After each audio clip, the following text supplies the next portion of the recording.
Firstly welcome to IWM बस।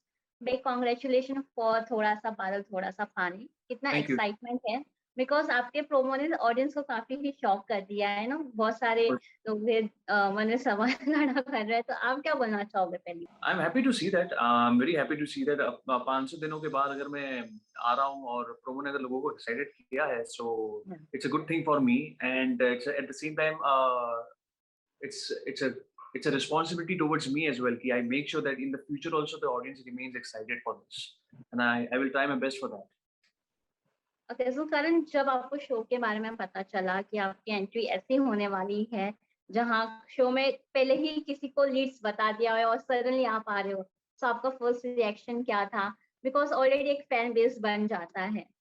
आप show को लेकर आप एक जानकारी प्राप्त करते हो कि क्या हो रहा है शो में। फिर मुझे बताया गया था कि as a positive character, as a protagonist मैं मेरी एंट्री होने वाली है, so I was happy about that. ये इन्फॉर्मेशन मुझे दी गई थी, but it's a very obvious thing कि अगर हमें एक प्रकार का कुछ एक शो में अगर कुछ कहानी को आगे बढ़ाना है तो हमें हमें किसी ना किसी को तो इंट्रोड्यूस करना होगा शो में। सो यहाँ पर ये जो हीरो इंट्रोड्यूस हो रहा है वो अभी हो रहा है, ये समय पर इंट्रोड्यूस हो रहा है। जो मेन पॉजिटिव कैरेक्टर है वो ये समय पर इंट्रोड्यूस हो रहा है। तो इस तरीके का मुझे अप्रोच किया गया था कि इसकी एंट्री हम ऐसे समय पे दिखा रहे हैं जब उसकी शादी किसी और से हो रही है। यस, उसका फैन बेस बन चुका है, but that's a different thing actually. तो मुझे उस चीज को लेकर कभी कोई तकलीफ नहीं है, कुछ ऐसे आपत्ति नहीं है, बिकॉज ऑफ कोर्स एक फैन बेस बन चुका है, वो उनकी कहानी है, मेरी कहानी मैं अपनी खुद बनाऊंगा। So I'm very confident about my thing and all that. So I was very happy and I was very fine and relaxed. सो आप अपने कैरेक्टर के बारे में क्या बोलना चाहोगे? आपका कैरेक्टर कितना अलग होने वाला है ये शो में? शो के जितने भी किरदार हैं उन सबसे काफी अलग होगा। ये काफी स्ट्रेट फॉरवर्ड है, इंट्रोवर्ट है। इसके ये जो कहता है इसको पता है ये क्या कहने वाला है, सब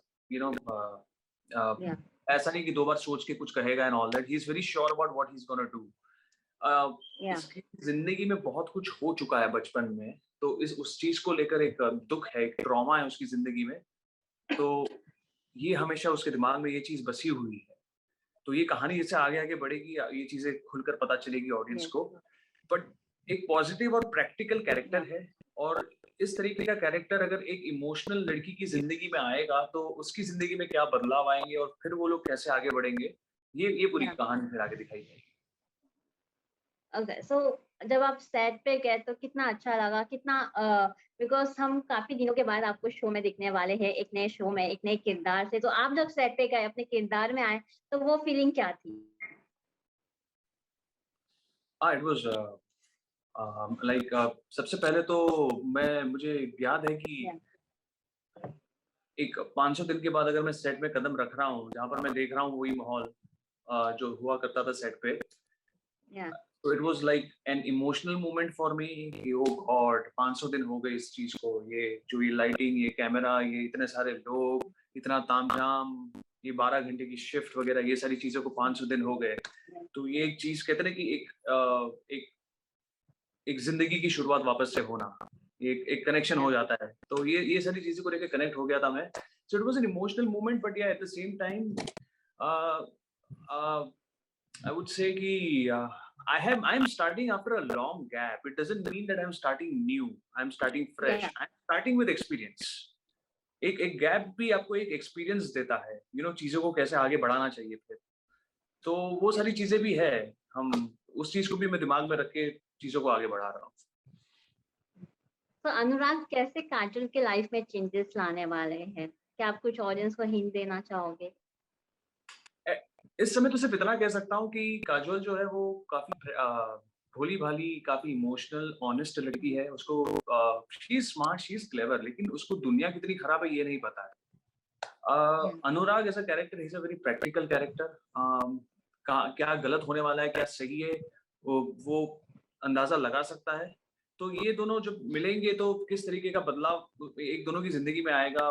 एक इमोशनल लड़की एक प्रैक्टिकल लड़की की जिंदगी में आने वाली है, बल्कि एक लड़का जो इतना प्रैक्टिकल है वो उसको अपना साथ देने वाला है। तो आप देख सकते हो कितना बैलेंसिंग हो जाएगा ये। तो ये जर्नी रहने वाली है।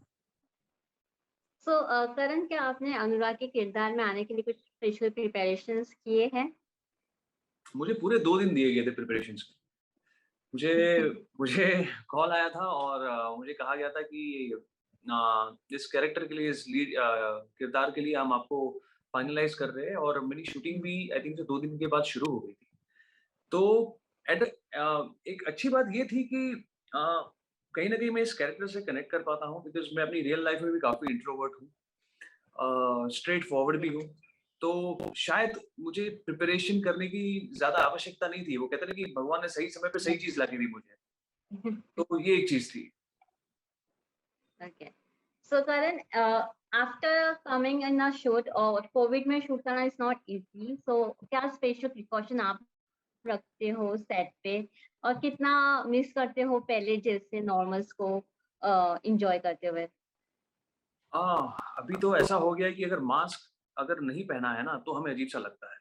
अभी इतनी आदत सी हो गई या है मास्क पहनने की, कि अभी याद भी नहीं है कि मास्क नहीं पहनते तो कैसा लगता था।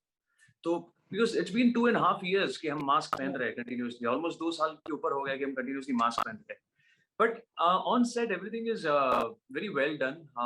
जैसे ही हम एंटर होते हैं, first of all the thing is that everyone has to wear mask. अगर आप शूट कर रहे हो, आप ये सीन में हो, आप तभी निकाल सकते हो सीन के मुताबिक, वरना if you sitting also you have to wear mask, and सारे यूनिट के जो भी लोग हैं सारे मास्क पहन के रखना है। So the moment you enter the set, आपका टेम्परेचर, आपका ऑक्सीजन लेवल, ये सारी चीजें चेक की जाती है, उसको नोट किया जाता है। अगर आप सारे क्राइटेरिया में एलिजिबल हो, फिर आपको शूट के लिए अलाउ किया जाता है। So all this measures, precautions are taken care of over there, and it's very important also at the same time. Yeah so Karan, anything you want to share with the fans? कैसा रहा है अब तक का bond with the थोड़ा सा बादल थोड़ा सा पानी के कास्ट के साथ? Uh, so far it's beautiful. Everyone is very professional. मेरे ज़्यादा, मैंने जैसे कि कहा कि करीबन 6 से 7 दिन ही हुए हैं मुझे शूट किए हुए। मेरे सीन्स जो है ज़्यादातर सोलो ज़्यादा रहे हैं। कुछ सीन्स मेरे इशिता के साथ रहे हैं, and she is a wonderful co-actor to work with, I would say. Everything is very professional, the environment is very busy at the same time. So far it has been beautiful. Everyone is very focused on their work. So that's how it should be. Okay, so finally, any message for the audience who are eagerly waiting to see you on थोड़ा सा बादल थोड़ा सा पानी?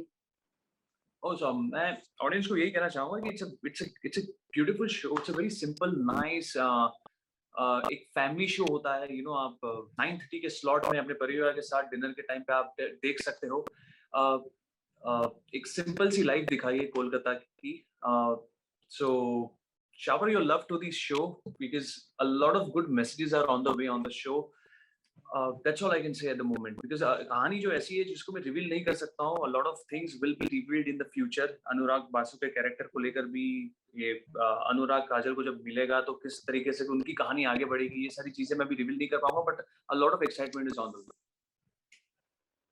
Okay. Karan, thank you for giving your precious time and all the best for the show. Thank you so much. Sure. Thank you. Thank you. Thank you. Thank you. Bye. Take care. Bye.